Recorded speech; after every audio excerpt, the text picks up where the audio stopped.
justice system. No, I must place the unions in proper pathway for this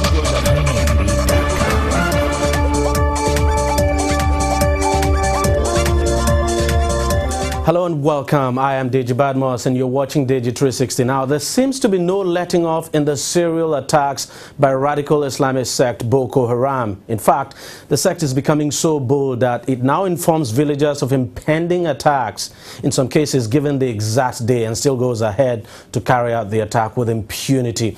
Over the past 2 weeks, hardly does a day go by without at least a village in the northeast attacked. Just on Monday, the village of Jakana in Kaga local government area of Borno State came under attack, with 11 persons reportedly killed. It is also understood the casualty figure is low because the villagers saw the attackers approaching and fled, leaving behind aged people who were killed and burnt. Besides, the army was reported to have also engaged the militants, and that 24 hours earlier, the insurgents had attacked the village of Mafra, also in Borno State, where they killed 35 persons. The military says it is doing everything to end the insurgency. Its spokesman, Major General Chris Olukolade, says the military repelled fresh attacks on Ajiri and Mafa community in the outskirts of Maiduguri and Dikwa community near the Cameroonian border.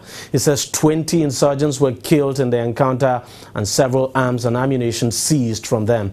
Now, the army spokesman also dismissed insinuations that the military has so far been overwhelmed by the insurgents.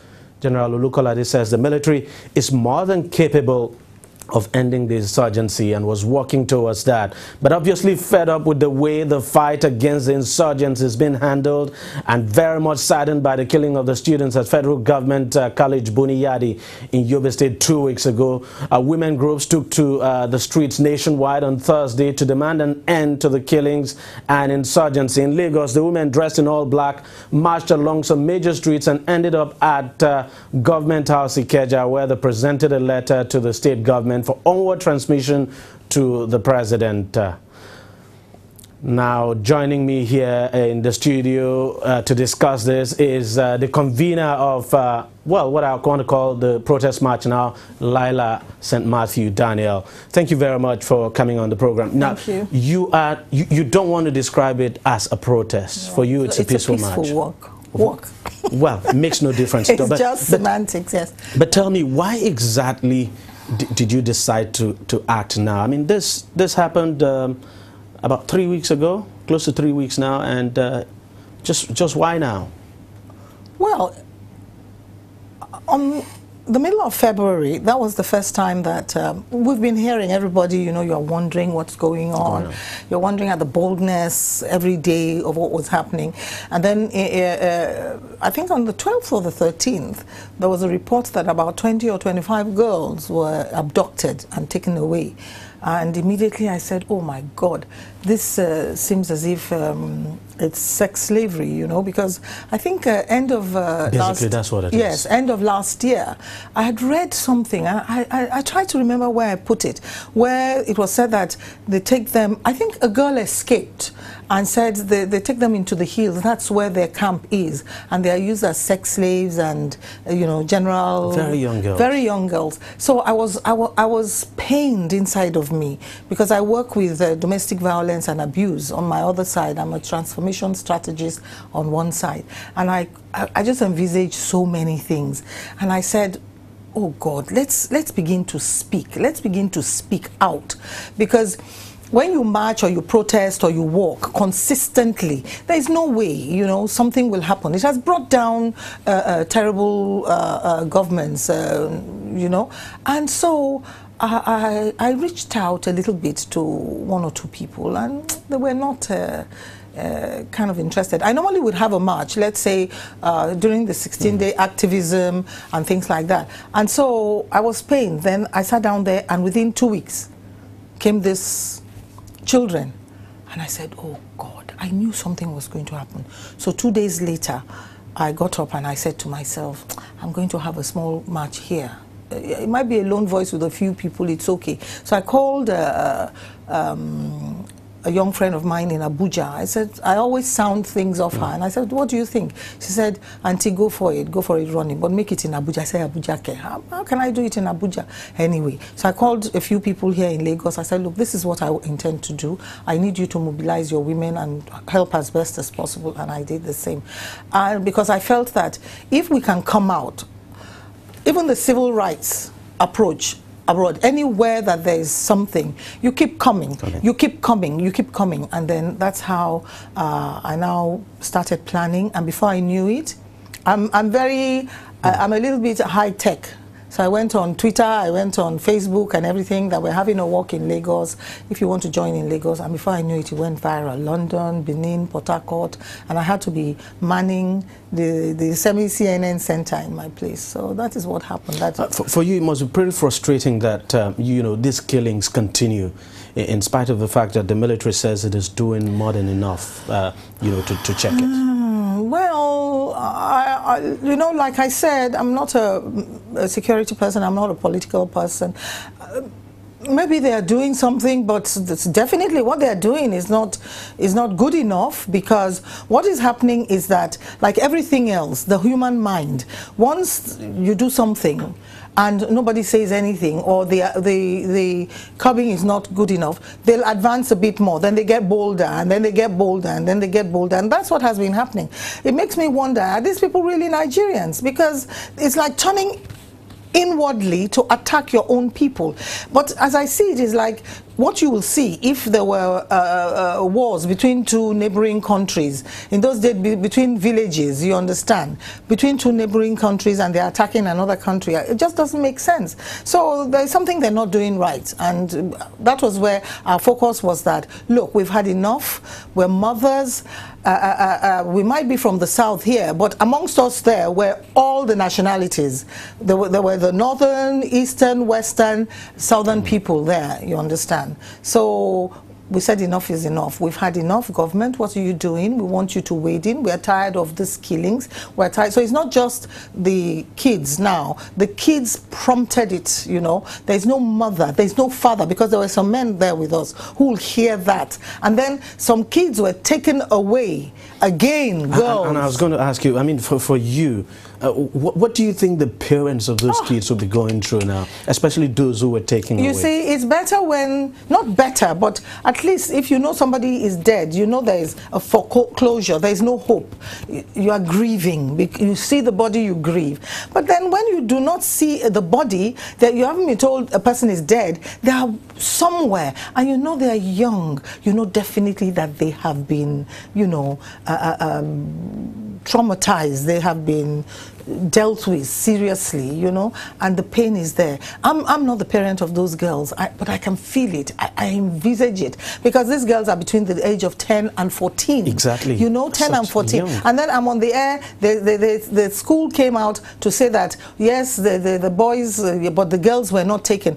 And I came out, and somebody said, what's the hula baloo around? You know, we can be very insensitive. And I said, the hula baloo is that I need data to tell me that all the girls are complete. I need their names. Then, if I don't get it, then I'll join the voices and say, where are the girls that are abducted? They say they are in the hills. Who is going round, covert actions, you know, going in to infiltrate? Before they got Osama bin Laden, it took them, I think, up to 5 years of, you know, penetration. That's why I said, maybe we should be a little bit patient. But then they're becoming more and more daring. And then I ask again, who is funding these people? Because their equipment... Obviously, yeah, exactly, they're getting funding. Well equipped, drive brand new cars. Brand new cars. And then they say, Western education, they don't want it. Hello, it's incongruous there. The cars you are driving is based on Western education. The arms you are using based on Western education. The clothes you are wearing. So what are we talking about? Why are they not fighting us with bows and arrows then? Huh? Good question. Good question. But what exactly? What's your message to the government? Of course, you know, you've sent letters, but what exactly would you want to see the government do now? We'd like the government to take a more confrontational action. Because when somebody has come into your domain, you're in your house and then the thief comes through scales the wall and comes through the gate and everything, you're not just going to open the door and say, come in, Your Excellency. You're going to try to fight back, fire for fire, you understand? It has come to that point where they have to take a full frontal confrontational action. And they have to be careful because, you see, who is sponsoring these people? You understand? So even within themselves, they need to, I believe they need to bring some people, the Israelis or something, you know, those people who know how to do underhand situation, bring the Americans in to help us because they are moving gradually.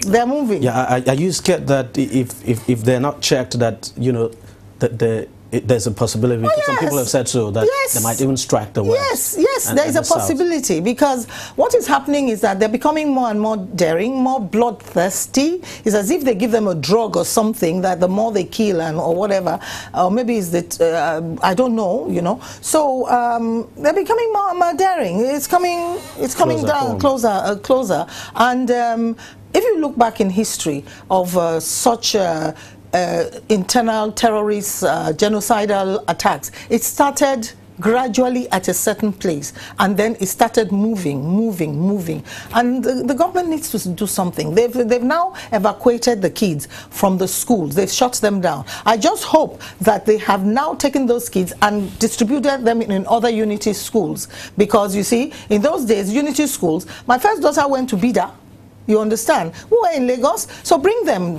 put them into schools all around. It doesn't matter. Don't now say they won't go to school and then you leave them at home. No. So you basically support the action of the government in closing down. Yes, they should have done that. They should have done. When they started going into those technical schools and slaughtering them and moving in, they should have closed it down. But then again, as I said, we don't know what they're putting in place. And you know, sometimes when these things happen, it catches you unawares, and you keep thinking you are in control. You are in control until you suddenly realize that, you know, it's like us now, the women coming out, the way it viraled and went like that. Everybody is always waiting for the other person to do something. We become armchair critics, social critics now. We sit comfortably. Nobody's ready to come out, you understand. But now galvanized. And the way it operated so fast, it's a message, because it shows that women can come together. Women have been known to bring down things. So women have come together, and they say women cannot come together. We've shown they can come together. Orderly. That is what everybody is saying. It was beautiful, it was orderly, we passed our message through. So we believe that, I believe, because as a neuro-linguistic programmer of the subconscious, I believe that there's an energy that went up yesterday, because your energy field goes into the universe and comes down and has affected certain things. People will start thinking, people will start being bolder, because fear has been allowed to permeate. Do you plan to sustain this? Oh yes, we plan to sustain it. We plan to sustain it, to get it into as a voice for the voiceless. Until at least the killing stop or something. And no, not just. It's not just for. Beyond that. It goes beyond that. We want to form a platform whereby it's a voice for the voiceless, for different things. We're coming together now as a body, not as what happened yesterday, as a body to you know, take it to another level. All right, thank you very much. Thank you. Lila St. Matthew Daniel, the founder and of course executive director of Axe Generation. I wonder what's Axe? What does that? Well, Axe Generation is the generation of being your brother's keeper. Oh, I see. Love your neighbor as yourself. Be there, and that's what we did yesterday. Exactly, and that's what you'll continue to do. Yes. Thank you very much for coming on the program. Thank you so much. Well, we'll take a short break now, and when we come back, we'll speak to an analyst now to dissect the Boko Haram crisis in the country. Stay with us, don't go away. Every day, every hour, and every minute, news break in Nigeria. Things happen so fast, it's most times difficult to track and comprehend them.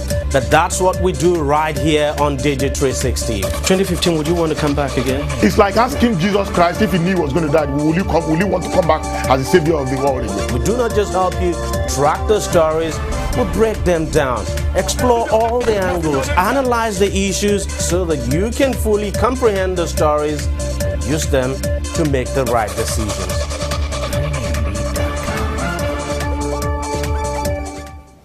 Welcome back. We're still trying to dissect the Boko Haram crisis, and I'm now being joined on the program by a lawyer and political affairs analyst, Mr. Chima Nnaji. Thank you very much, Mr. Chima Nnaji, for coming on the program. I mean, we've seen some kind of resurgence now of Boko Haram, several attacks, and they're becoming bolder by the day. Almost on a daily basis they attack, and then you had that protest by those women. Do you think, for instance, that protest by the women now, you know, protesting the killing of the students some 2 weeks ago, you think it will go a long way at all in changing anything? Not from the perspective of the Boko Haram. It can help to rouse or perhaps escalate the conscience of the nation, of the reasoning part of the population of this country.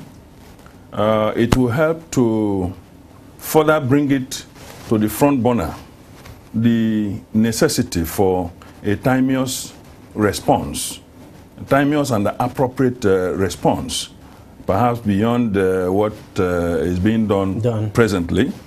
We must acknowledge that a lot have been done. But if it is not finished, it is not done.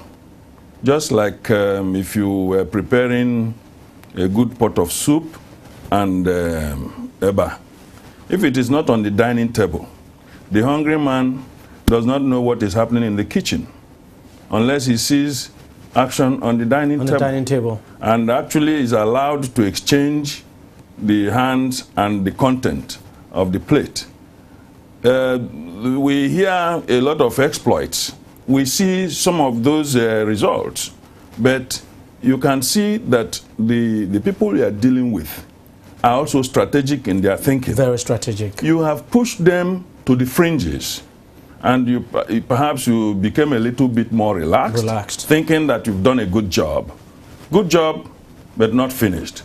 So they now replanned, re-strategized. And came back in full because force. The desire is to keep you uncomfortable by presenting you as incapable of addressing them as a problem.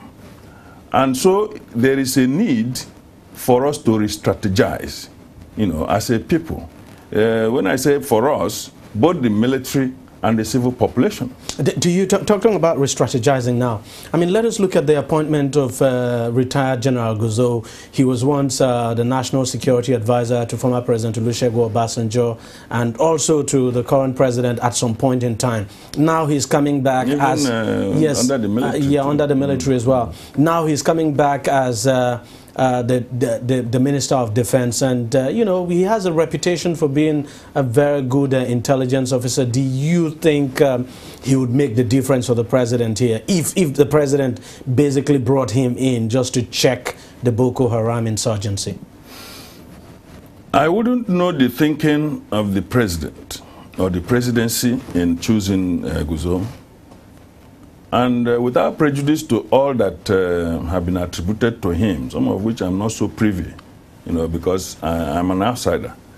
But I want to give it to the presidency that the view of the road changes when you move from passengers to driver's seat. Oh, that's so since they are the ones on the driver's seat, perhaps they have a clear vision of the road before the passenger at the back seat. And that's quite true. That is the angle I want to leave it at. Tomorrow will reveal what has been done today, whether that was right. But I want to perhaps take a position on the issue of recycling. Which is true. There's so many years in that position across administrations, civil and military. It would appear we're giving the impression that now, yes, exactly. Then a lot of things also have happened. The training some of his ilks had may not be for this kind of insurgents. But that is not to remove from the fact that you can extrapolate from what you know to a new situation, solving the novelty of that situation. But what we are saying is that we don't lack good officers and men in the Nigerian army or any of the forces. We don't. We have very well trained ones and all, but some of these things also now have to do with politics. But when you are facing this type of situation, you put politics at the background and solve the problem.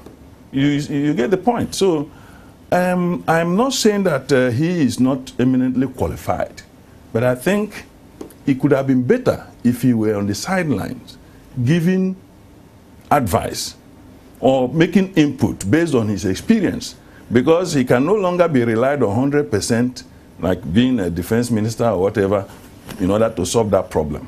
The chief of defense staff was appointed perhaps on the ground that he's from that area. And we saw even the escalation, exactly, especially based on the statement he made. Yeah, that here he comes. April, yeah. The police chief then, Hafiz Ringin, made a statement. And the following day, they brought down the first time in the history of this country such an assault, okay, on mitigators, and nobody was arrested because of for those kind of affront. So it is therefore time that the presidency and all those who advise the presidency and the president sat down to rethink, remove politics, or at least de-emphasize politics, de-emphasize where this person. It is not so much that this thing is a Northeast problem that it must be solved by people from that area. It is not true. Malaria drugs, I believe, may not have been discovered by those who were struck by malaria in the first instance. It was by those who had intelligence, the right attitude and aptitude to go into research to find out the strain called this malaria and what could take care of it. So we are interested in solving the problem, not in appropriating credit about who solved it and from where. But would you say this president is handling this Boko Haram issue very well, especially when you consider the series of attacks we've had? It is obvious now. If you are a father and you are working, your children are hungry and they are being sacked from school, you understand? That means either they are holding your salary or you are not earning enough. So it will be time for you to look for another job, either to supplement or maybe leave the one that you are doing to refocus on a better job. This president may be doing his best. You understand? But in his situation. The results don't show. But what we are saying is that there is need to inject fresh blood, vibrant, intelligent, knowledgeable, daring. I was discussing with somebody sometime 2 days ago that we need people in leadership positions that have suicidal tendencies. What do I mean? You must be firm, but you must be fair. And that suicidal tendency means if it is your father, your mother, your brother, your friend that breaches the law, the full weight of the law should be brought to bear so that it will send the right signal. And leadership is very simple.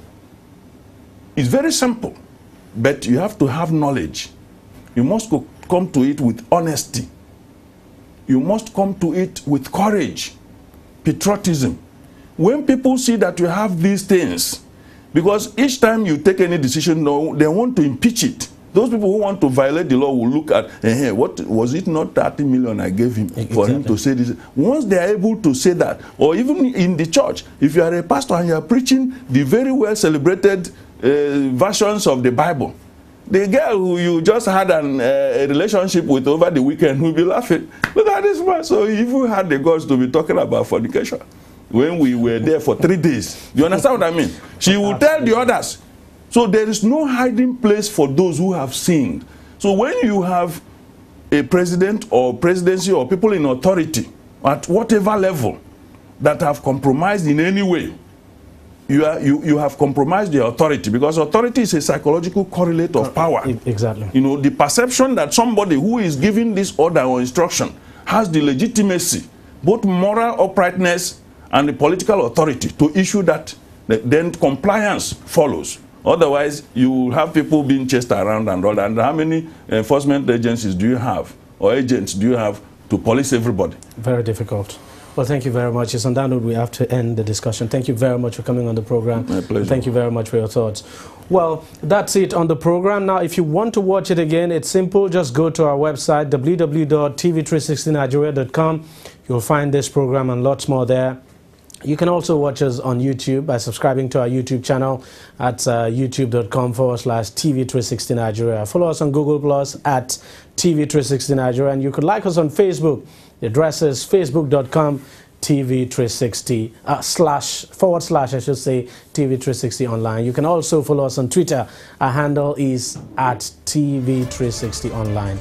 Thank you very much for watching. I am Deji Badmos. I'll see you next week.